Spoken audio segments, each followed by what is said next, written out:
初年度平成17年式の L350 担当、症状は、エンジンルームから異音がするとのことで、入庫してます。で、途中で去年中古車で購入されたそうで、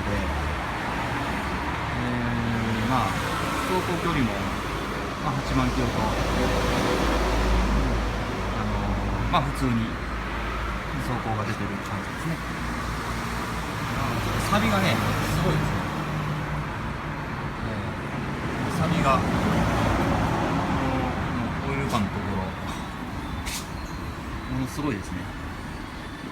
これちょっと水漏れ、冷却水漏れ跡なんですけどね。で、音なんですけども、ウォーターポンプの方から、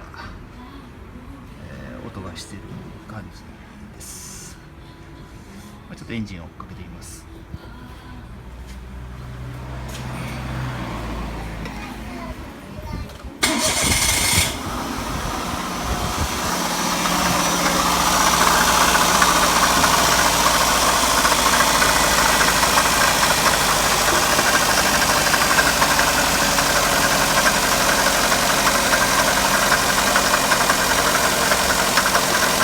ガタガタと音が出てますね。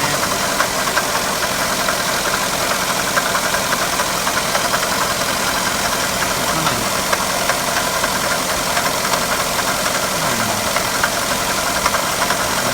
フーリーのところが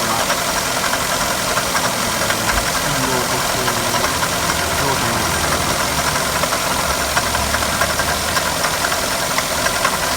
すごい方ですね。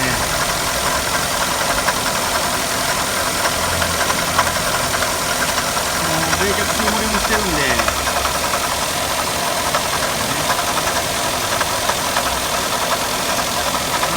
交換